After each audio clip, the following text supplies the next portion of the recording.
Okay, JCS time. Oh. Deep breath, deep breath. JCS time, JCS time. The beach episode, we'll pick back up the beach episode tomorrow.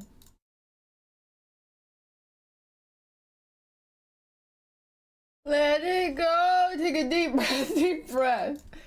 Kung Fu. Can't wait to share a bathroom. One of the... So...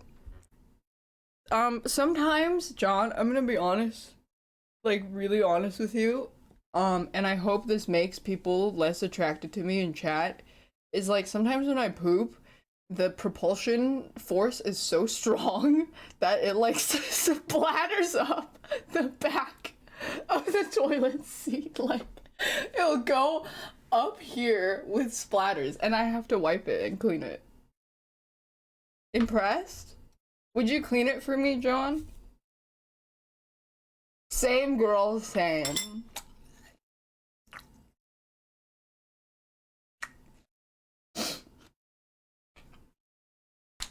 Yeah. Impressed?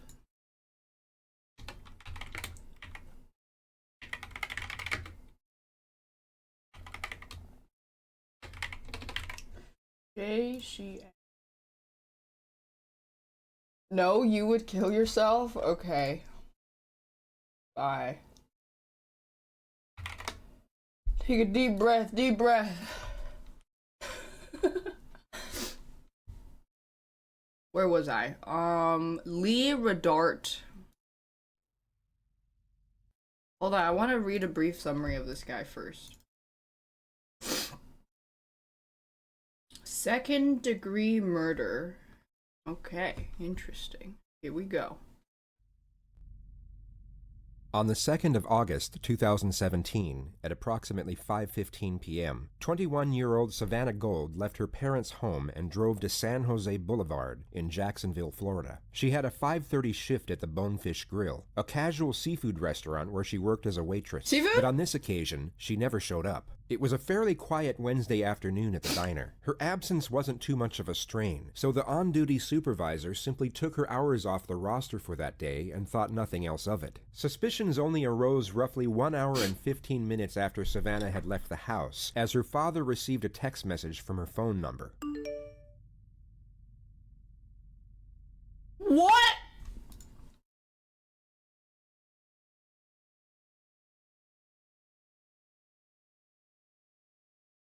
Dude, it would be so easy for me to signal to you guys that I've been kidnapped. I'd be like, I really like mechs, and like I've been going to all these cinnamon pastry places. Savannah's older brother also received a text 43 seconds later.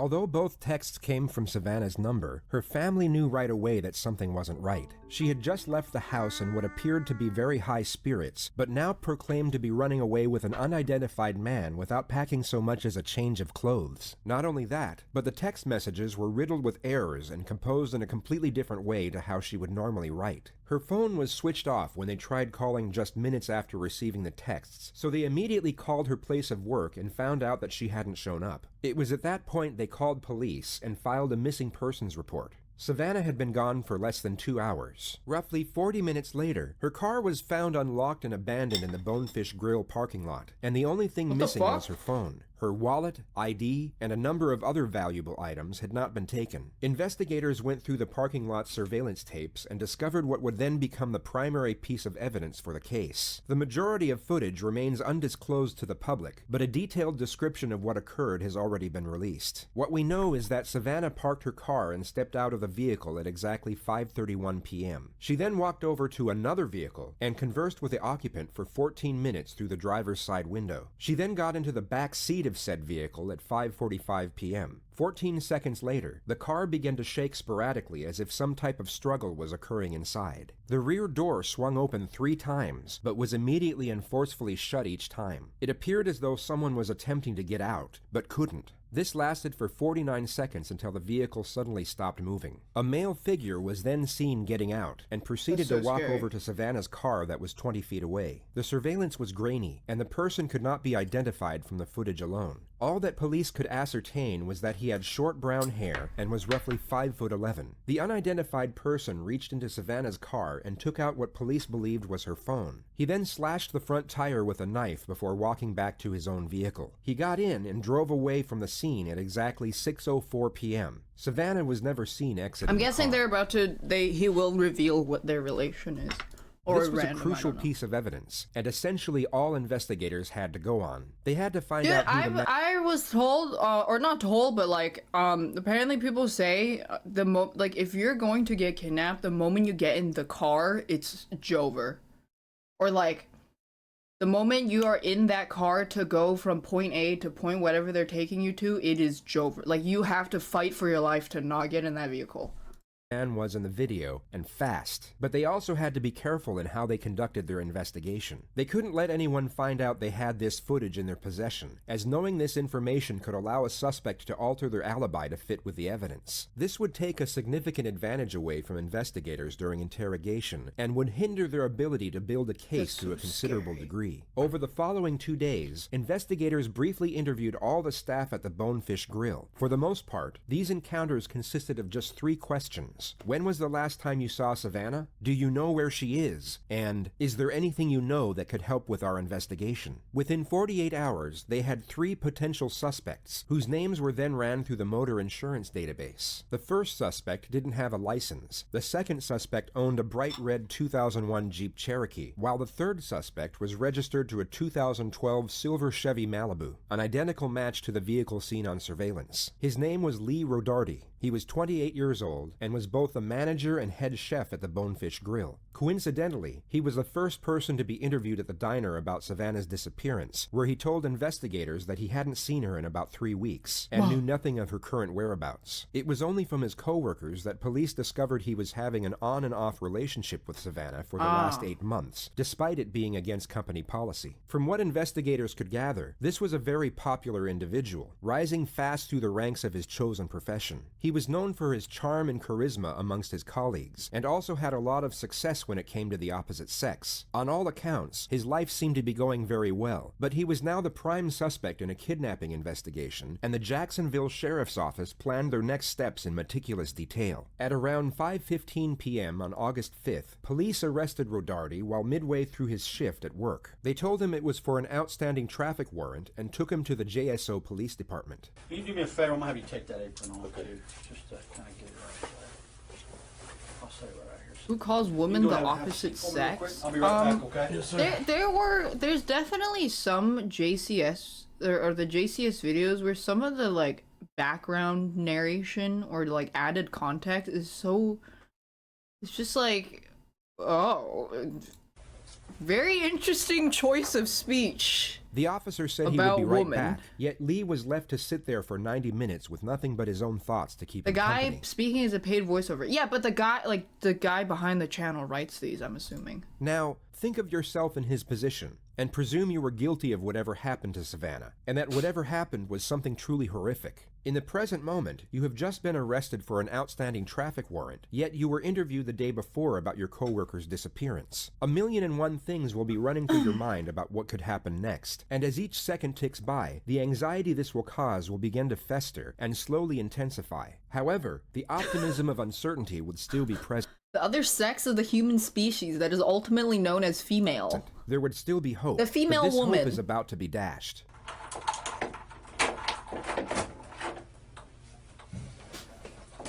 The sound of the door opening would have been a pleasant relief from the monotonous cycle of Rodarte's own thoughts, yet this brief moment of alleviation would have instantly converted to shock as Detective Ray Reeves walked through the door, the same investigator who had interviewed him about Savannah the day prior. Hey, man. How you doing? Good, good. You remember me from the other day, Detective Reeves? Okay. It would have been at this moment that Lee realized his situation was far more I'm not severe eating. than he I'm was not hoping. picking my The nose when relative I pick my optimism nose. he would have felt during the Hold on, I need to clarify. I'm not picking my nose when I pick my nose. I'm scratching the wall because it's really dry. I have to like scratch it because it gets so itchy. initial 90 minutes on his own will now be gone, which in turn will greatly magnify the yeah, but I'm not contrasting digging sense for of fear gold. he will now I'm be scratching. experiencing. This is my partner, Detective Staley. She was interviewing some of the other folks, the waiters and other staff people the other day, so she didn't get a chance to There's come no in celestial at the gold in time. there. I wanted to talk to you, or actually we wanted to. You want some more water? Please. Actually, would it be all right to use the restroom one more time? Yeah. Please? Come on, you bet. I'll walk you out there.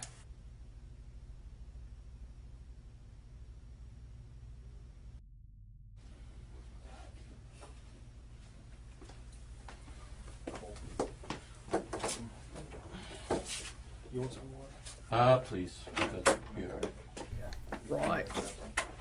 You got water?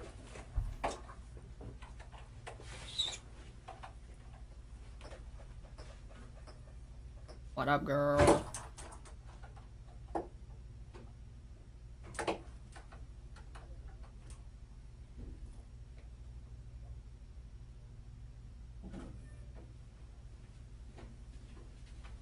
What up, girl? Yeah. Like I said, I want to kind of go over some stuff. I know we talked the other day just for a few minutes and had some concerns about a couple things. And, oh, okay. Well, there we go. Now we have too many waters. I wanted to talk to you about Savannah. So I just had a couple of things that came up that I wanted to ask you about specifically that didn't seem to line up. So I wanted to Yes, sir. come down and talk to you. Okay? Yep. All right. Have you drank any alcohol today? Any drugs today? I took an Adderall that my buddy gave me Okay. because I was there so late last night. I Yeah, came yeah. in and was super tired. Like, here, take this. Okay. Adderall? Yeah. And do you normally take that? No, I was. I've taken one a long time ago, like I want to Okay. say high school, a little bit after high school, but it's been years. Okay. Yeah. Perfect. I appreciate that. All right. So, Savannah, you said that you knew her and you guys had, you knew her from work. I mean, just kind of fill me in with that. How long have you known her?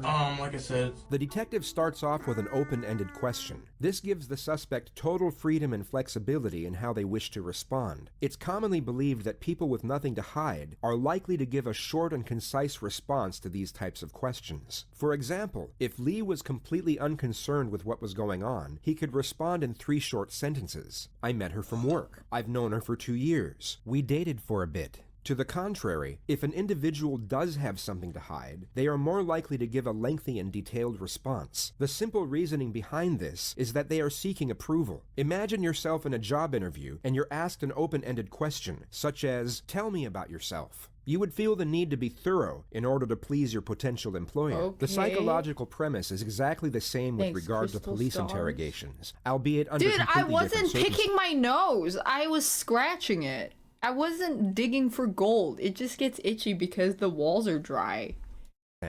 Guilty subjects will see the interrogator as an imminent threat and will therefore attempt to appease this threat to prevent further aggression. Truthful subjects will have no fear I'm nor concern seeking with regard to the approval. same element. They would see the interrogator as a No. mere inconvenience as opposed to a threat. I've known her obviously since she started working there. I even timed it. I would say probably about 8 months ago Yeah. or so, we started hanging out outside of work.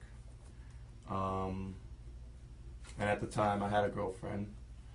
But I kind of, we kind of connected, me and Savannah. So we hung out a little bit here and there. Got pretty close.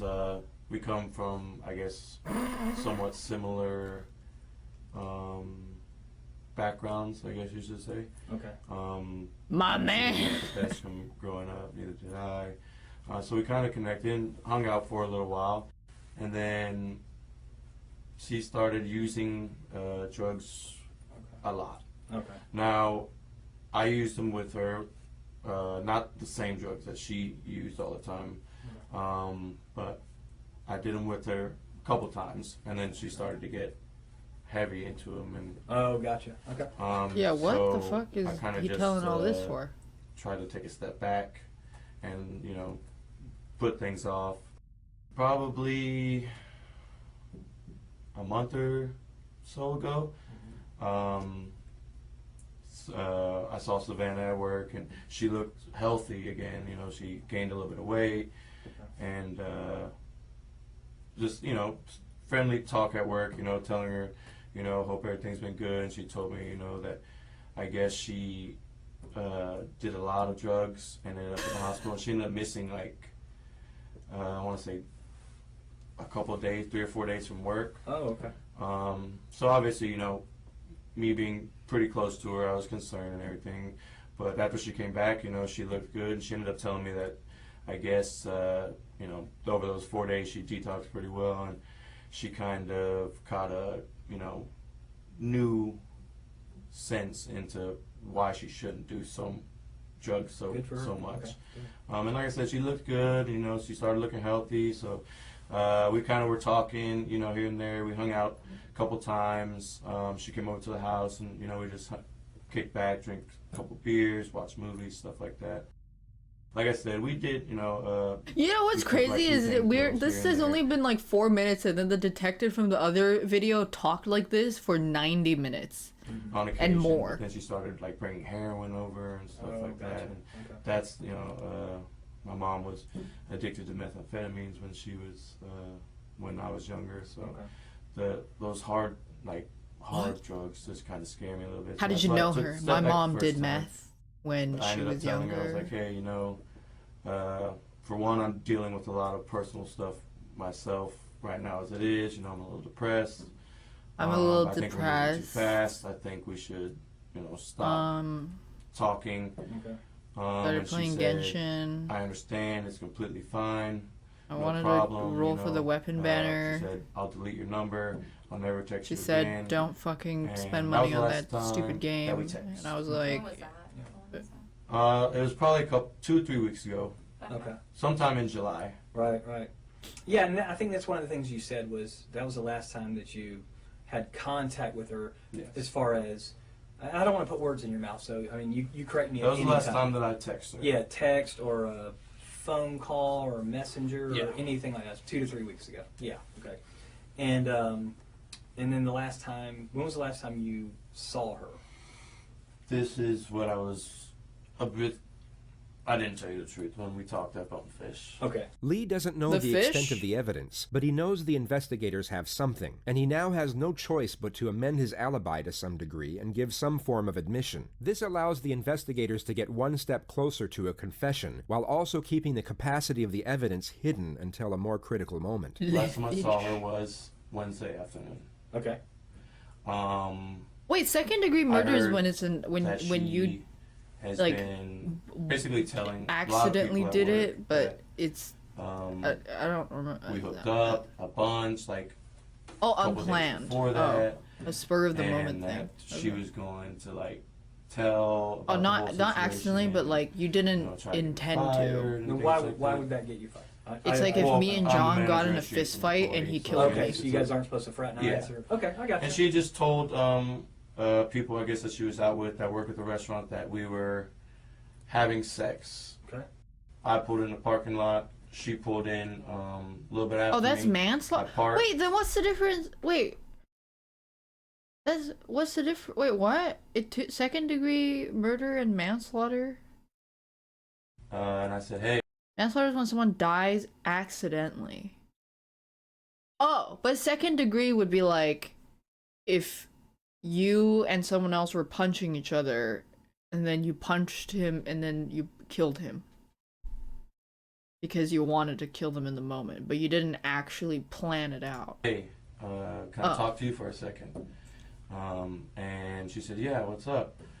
And I was Sorry, like, pause. Second degree is like if you walked in, your wife was cheating, and you were so mad you shot the guy, and then you go to jail for 20 years, and then you're a really smart accountant, and then you can help the prison head, the prison warden, do his tax evasion and stuff because you were so good with numbers, and then turns out you were actually using all of that to build up a second identity as you were free, and then when you're free, and then turns out you didn't even actually kill your wife. You thought you did, but you actually didn't. It was another guy, and then they killed the guy that was I heard you've been saying some things about me. Yo, they should write a continuing movie to about hang this. out, and you know that we're boyfriend and Congratulate girlfriend. Thanks, Squeegee. And she asked me, she said, can I come sit in the car because I just did some heroin and I'm a little paranoid. Heroin doesn't make you feel paranoid. It makes you extremely relaxed and oblivious to your surroundings. Some might argue that heroin can cause paranoia depending on the user, yet Savannah was driving moments earlier and was about to start a shift at work. If she was using, she most certainly wasn't the type to get paranoid. Okay. I said, why are you doing that? You know, you're doing really well. You shouldn't have been doing that. Okay. And so she came inside in the car, and I explained to her the situation. I told her that servers at Bonefish were coming to me and telling me that you're telling people when you're out that we're still having sex and we're boyfriend and girlfriend. And I said, I would appreciate, you know, I need you to stop because for one, it's jeopardizing my job. We agreed to, you know, stop talking mutually and just move on and, you know, be cordial or whatever.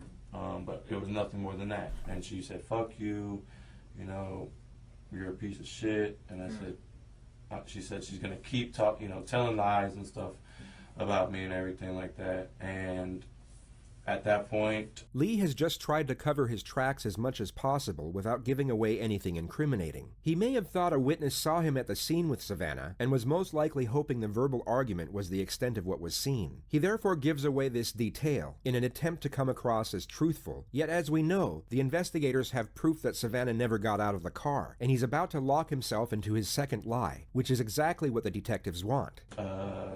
she had her phone in her hand, she got out of the car and walked towards the main entrance from San Jose. So like if So this is like I wouldn't say she was walking along the edge of the plaza, but she was walking if these guys asked for a towards lawyer, this way. And JCS wouldn't make a video on this older case. model Ford pickup, green, okay. drove past me and around, and she got in. Okay. The suspect has now thrown away his best possible defense, which would have been that he drove away from the parking lot with Savannah, and that she got out at another destination where they then parted ways. If he had known about the surveillance footage, this would have no doubt been his revised narrative, but it's no longer possible due to this fabrication. This is now his stated alibi under caution, and any amendments that he might try to make at a later stage will have no credibility whatsoever. So she gets out of the backseat and begins walking in the direction of, not necessarily paralleling San Jose, but she's walking towards 295 or down towards that entrance area. Yeah. And then she's got her phone, and you said you thought she was calling somebody? The detective knows this alibi is completely fabricated, so you might be wondering why he's inquiring into it further. The truth is that he's not actually inquiring, only pretending to. The suspect's responses to these questions are of no importance, and the detective is not information gathering. He's simply getting the suspect to let his guard down as much as possible by making him think that he is being believed. As the suspect continues to convey this made-up narrative, his anxiety will slowly diminish. His belief that he is fooling the detectives will increase, and his heightened state of mind will decrease as a result. This is a well-known strategy, and the reason for this strategy is because the detective is about to initiate the first confrontation. He wants to catch the suspect completely off guard. She had it in her hand and looked like, I couldn't tell if she was texting a shot or anything. But she had her phone out. Yeah, she had her phone out and was looking at it, and then it looked like she was going to put it up to her ear, and then the green truck came around. Okay. And she how long got do you think it was between the time that she got out and started using her phone till that green truck pulled up? This goes on for roughly 90 seconds, and Rodarte appears to be considerably more at ease. 295 all the way to Beach Boulevard. Ooh, Beach making Boulevard him think he to is. Grove Park. What do you think he is? How long does that usually take you? Think Depending on traffic, obviously. is. I think it usually takes me about 25 minutes or so. Okay. What happened to your neck? We see a very sharp and very sudden switch. The suspect is taken from feeling assured to once again feeling threatened. It's believed that when the immediate shift from one emotion to the next is so extreme, a suspect can become disoriented, and their ability to think critically can be affected. In other words, it's much harder for them to think up lies on the spot or fabricate emotion in a convincing manner. That was self-inflicted, actually. After a long, nervous breath, he takes 3 seconds to respond, yet somewhat saves himself with the answer. The fact he stated his injuries were self-inflicted could give reason for the nervous breath and his hesitation to respond, as self-harm is a taboo subject, and some might be embarrassed or even ashamed to admit to it. The detective recognizes this and immediately puts him back on the spot. Why? I just have been having kind of a hard time. You're not? I couldn't. The first interjection from the female detective. She alludes to the fact that the neck is an unusual place for a self-inflicted injury, essentially stating that she's not buying it, but also refrains from applying too much pressure, which is being saved for a more pivotal moment at a later stage. Yeah, I did. And You're saving her alt. What did you use? a knife. What? When did you do that? Some time in July. You did that in July and it's still Yeah. bloody? Well, I kind of peel the scab here and there at work, hitting it on stuff like that. I peeled it last night working. Probably not the best advertisement for the Bonefish Grill if their head chefs are peeling their scabs off at work. But then again, the wounds are more than likely a fresh injury from his struggle with Savannah, and they hadn't been peeled off at all. And it was coming off a little bit today, so I peeled that. But the food wasn't coming. Let me see. But this and this was the same night. This one was just a lot worse Yeah. than this one was. Okay. And that was in July? It was probably claw marks like a few from weeks her scratching him. Okay. When she's in the car, what does she say to you about what her plans are? So she's scheduled to work that night. Mhm. So she's going to work. Scabby fillet. She didn't talk about, I mean, I assumed she was going to work. Mhm. She was in her uniform. But she didn't say, when she got out the car, she didn't say anything after she got out of the car. They further reinforce his confidence by going back to his narrative of the truck and allow him to convey the story in more meticulous detail. They are once again giving him a false sense of security, only to use it against him at the opportune moment. When she gets in that truck, we don't know if they found the body yet. Savannah. Okay. Savannah, again, with this picture, if we're using it in the same place, from where your drawing was, they drove over here. You're here, and they drive out over here. Do they stop? Does she get out and go into work? Does the truck keep going? I didn't see once they turned the corner past the ATM. Once she got in and they left, I left. Because I just... Did you run into them on the road anywhere? No. Okay. Did she call you later on or text you later on? Savannah, no. No other contact with her? No. So where's Savannah right now? I don't know. Where would I find her? I don't know. This is a far more aggressive confrontation. It's essentially an accusation that the suspect is involved in Savannah's disappearance. Innocent subjects will Is usually that reciprocate filthy? this aggression and Very respond to odd. this type of question with a question of their own, such as, "Why are you asking me that?" Or, "What are you trying to say?" They would openly Where's recognize John, and refute Daphne? the allegation, most Where often in a is forceful John? manner. I Lee don't had no know. I emotional don't response know. whatsoever, Why nor are you an ounce of asking shock. me? He answered the question haven't with a seen him composed since last demeanor, week. almost as if he knew it was coming. It lets the detectives know he was anticipating some type of blunt confrontation. That's my prime objection. Or should I go? I don't know. Why are you Tyler's asking right. me? I don't know. I don't I know. want to find this girl. I need to find her. I understand. And here's a couple reasons I need to find her. One is I'm hoping that she's still alive, and that's really I really do. I'm holding out for that. And if she's What's that claw not mark in alive, my then I forehead? think she and her family are I due picked that knowledge. I think my that's, I skin. think they need some closure, because I think the reality is if somebody's dead somewhere, a parent would want to know. I think do you have kids? No. Okay, so one day when you have kids, the uncertainty is whatever kind of a person she is, and I'm not about to say what kind of. You should be a witness in a case, but because act I'm really not making any suspicious. judgments. I'm saying that this human Why? being is, if she's alive, then I want to find her. I need to make sure she's okay, because several days now she hasn't been around. Things happen to the human body, and people can't stand a lot of things that can transpire. But the other thing is, if she's not, this family deserves better than this. This family deserves better than somebody who works with her and who's got knowledge and won't tell the police because they're worried about their own ass. because that's pretty. I- That's pretty cheap. I'm gonna be honest with you. And I agree. your feelings in it, I don't really care about your feelings. What I care about is finding her. So where is she? I don't know where she is. Where is Savannah? I don't know. I need to know where Savannah is so I I can don't let know her family where know. she is. You don't know because you had something done with her and you weren't involved in that part? I don't know. Tell me something. What can I work with? I told you the last time I saw her. But that's not true because we have proof. This moment would have been rehearsed multiple times before the interrogation started. The Really? investigators would have planned who would reveal the surveillance to the suspect, and at roughly what moment. The suspect had been confronted multiple times, and the situation was now fully transparent, yet he continued to maintain his innocence by clinging on to his narrative. It becomes evident that he isn't going to budge, so the female detective takes the initiative. She reveals their final and most substantial piece of Jolted. evidence for the purpose of maximizing the pressure. We have proof. And that's why we're sitting here, Lee. At this point, we need this for her. I mean, I look at that little girl and I think of my little girl. My little girl who's her age. That's who I think about. That was my little girl.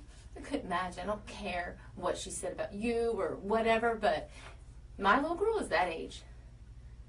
Maybe And you're not telling the truth. Maybe something gets out of hand in the car. I didn't do anything. Okay, you didn't do Okay, anything, but she was okay. in your car. She never got out of your car.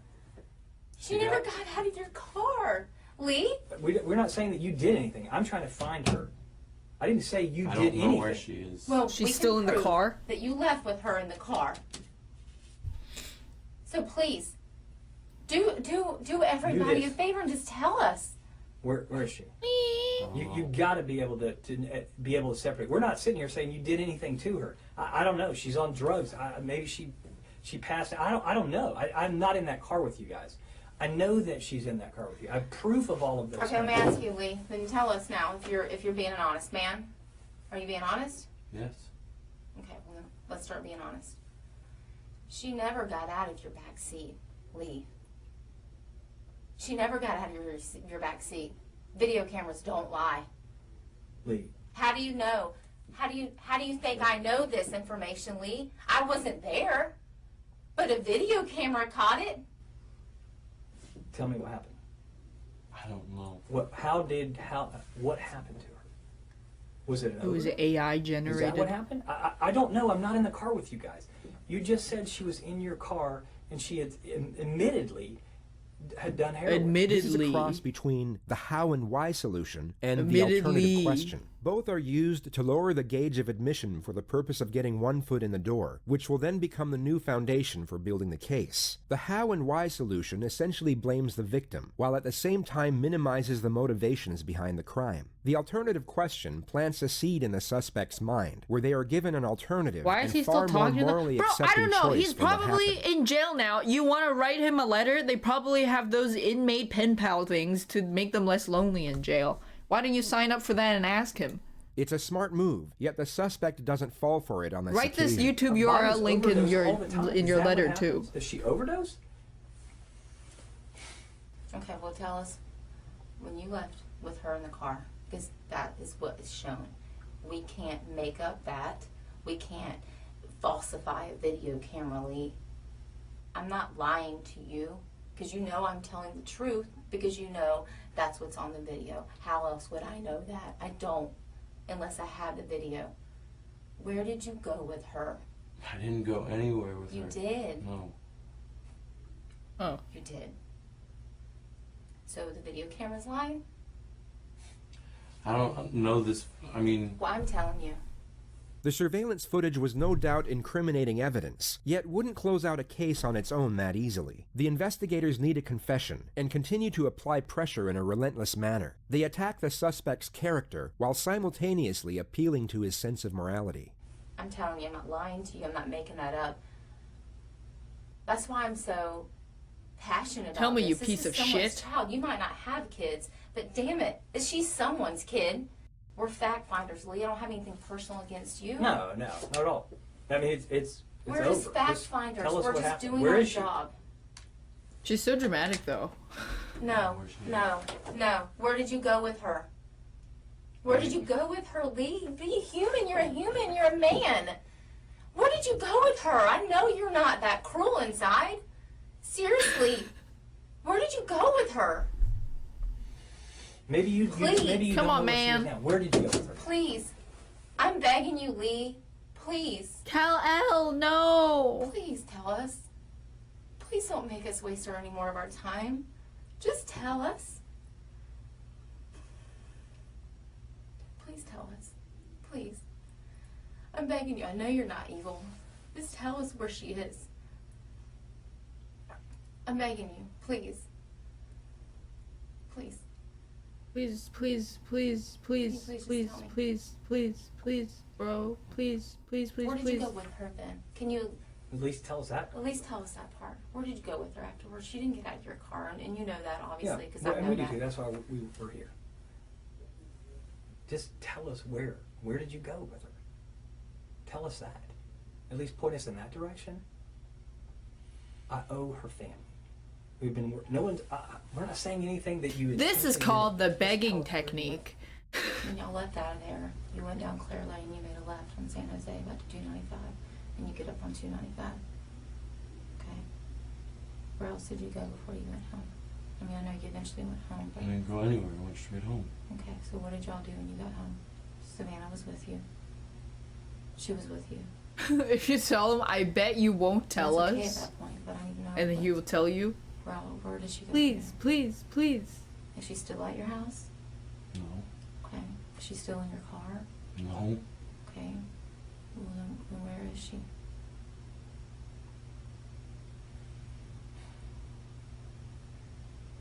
I don't know where she is. Okay, then where did you last drop her off at? I didn't drop her off. Okay, well then tell me. What happened? Where'd you guys go? We went to my house.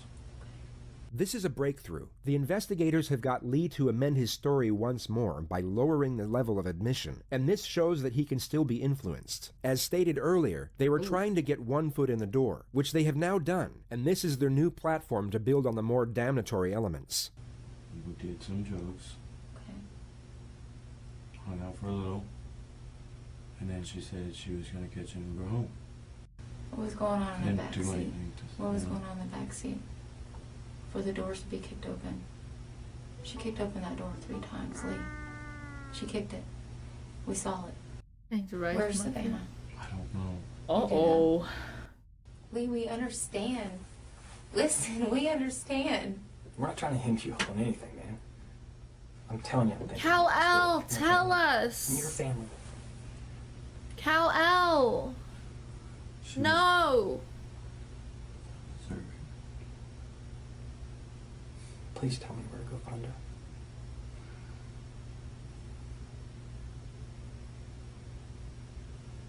That's how people remember you.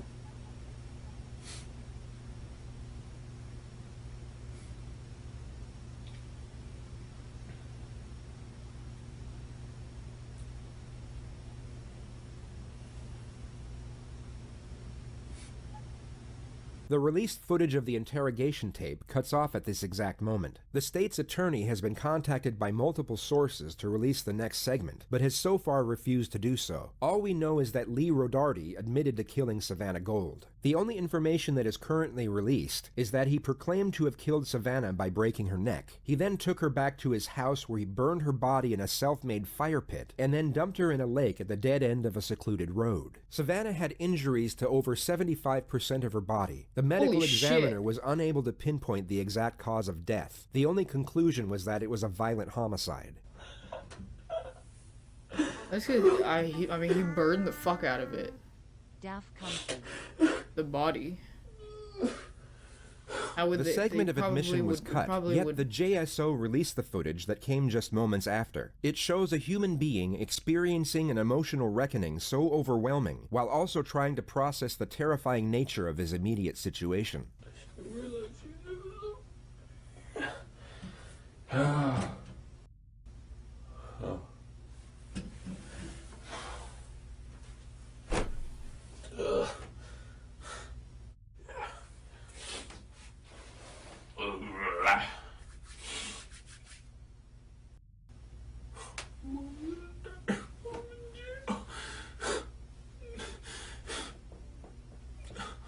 Yeah.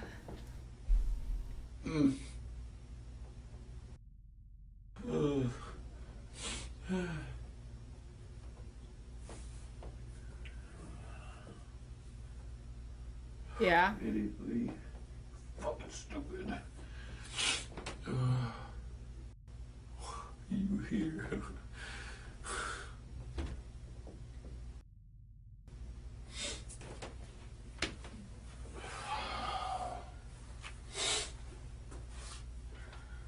At least you won't cry like a bussy bitch after confessing to killing John. I'm not killing John.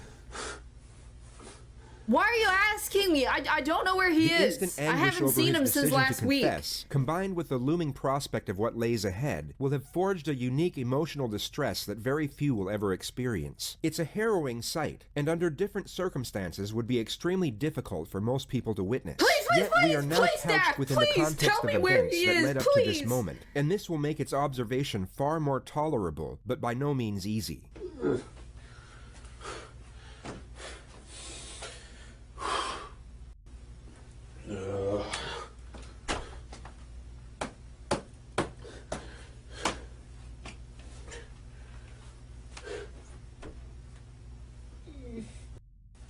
It's so stupid. Oh, fucking. Why would you kill somebody? I don't understand. I feel like this was very avoidable.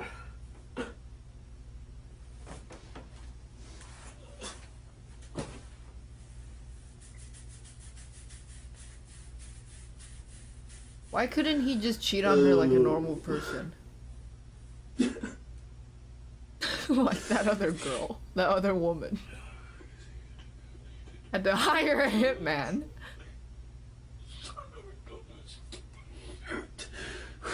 Oh, no.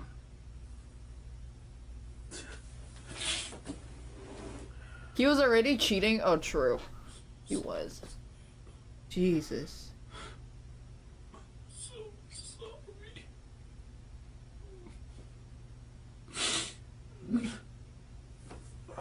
Stop. Dad's fucking killed in jail. Jeez.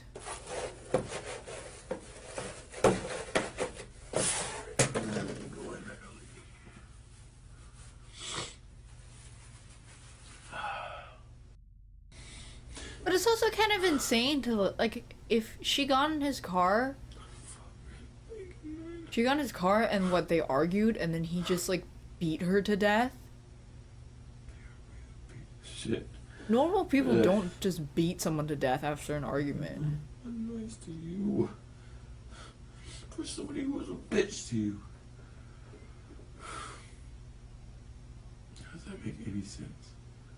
Normal people don't kill people, yeah. It's time to get to wear a silk coat.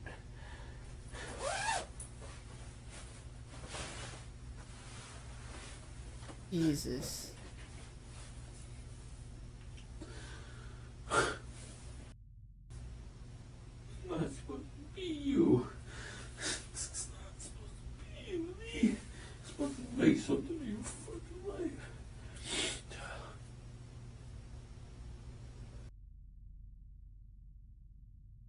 The fuck?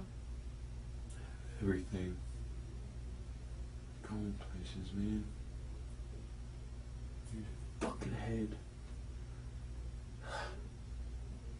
You have to be a pretty fucked up person to begin with to even, like, want to hit someone after an argument. Fucking Lee was idiot. remanded into custody and taken to the Duval County Jail where he was denied bond. In spite of the overwhelming evidence against him and the prospect of life in prison without the possibility of parole, he pled not guilty and claimed that Savannah's killing was an act of self-defense, even though he stands at 5'11", weighing 163 pounds, while Savannah was just 5 feet tall and weighed 91 pounds. He claimed that he was in fear of his life after she slapped him multiple times in the face, at which point he grabbed her neck, felt a pop, and realized he had accidentally broke it, resulting in her death. The state's attorney's office had no comment on this motion. All they have stated is that this trial is expected to commence during the summer of 2020. Holy fuck! Even if he didn't kill her, even if she survived, he was gonna kill his wife or something down the line. There's no way. It's like, it's fucked. There is no way this person wasn't gonna, like, I don't know, get road rage and just kill somebody.